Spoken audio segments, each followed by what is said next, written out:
កាលពីព្រេងនេះ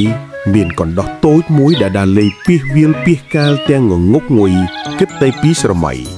នៅថេមួយវាមិនបានមើលកន្លែងដែលវាកំពុងដើរទេ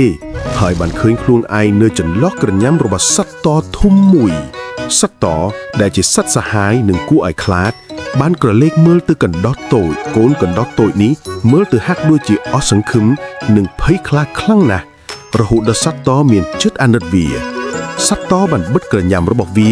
ហើយលែងកណ្ដោះទៅដោយមិនបានបង្កគ្រោះថ្នាក់អ្វីឡើយកណ្ដោះតូចដែលភ្ញាក់ផ្អើលពេលឃើញទង្វើល្អរបស់សត្វតហើយវាបានថ្លែងអំណរគុណសត្វត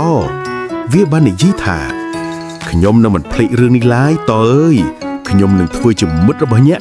ថ្ងៃណាមួយខ្ញុំប្រហែលជាអាចជួយអ្នកវិញបានផងសត្វតសើចតិចវាបាននិយាយថាឯងតូចពេកមិនអាចជួយឲ្យបានទេប៉ុន្តែសូមឲ្យឯងមានសំណាងល្អទៅចុះកណ្ដោះតូចប៉ុន្មានថ្ងៃក្រោយមកសត្វតបានដើរចូលអន្ទាក់ខ្សែពួរដែលព្រានព្រៃបានដាក់វាបានក្រហឹមនឹងរើបំរាស់ដោយកំហឹងប៉ុន្តែទោះវាប្រឹងយ៉ាងណាក៏ដោយក៏វាមិនអាចរួចខ្លួនបានដែរសត្វជាច្រើនបានឮសំឡេងយំរបស់ស្ដេចព្រៃហើយសត្វទាំងអស់បានព្យាយាមជួយស្ដេចតប៉ុន្តែមិនអាចជួយបានទាំងអស់ពេលនោះស្រាប់តែកណ្ដោះតូចលេចមុខមកវាបានយកខ្សែដាក់ចន្លោះធ្មេញតូចរបស់វាហើយកម្មវាដោយធ្មេញមុតស្រួចតូចនោះបន្ទាប់ពីកម្មនឹងទំពាយ៉ាងយូរខ្សែក៏ដាច់ហើយសត្វតក៏រួចខ្លួនស្ដេចតដ៏ធំបានក្រឡេកមើលទៅកូនកណ្ដោះតូចហើយនិយាយថា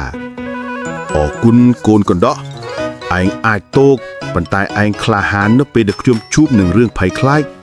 ឯងបែរជាអ្នកសង្គ្រោះជីវិតខ្ញុំទៅវិញចាប់តាំងពីពេលនោះមកសត្វទាំងពីរបានក្លាយជាមិត្តនឹងគ្នាពួកវាបានជួយគ្នាទៅវិញទៅមកទោះបីជាបញ្ហាធំប៉ុណ្ណាក៏ដោយក្នុងរឿងនេះបានបង្ហាញឲ្យឃើញពីតម្លៃមួយគឺគុំមើលគេត្រឹមសម្បកក្រៃទោះបីជាគេតូចឬអន់ជាងប៉ុណ្ណាក៏គេតែងតែមានតម្លៃរបស់គេរៀងៗខ្លួន Freshie yogurt, Creamalicious.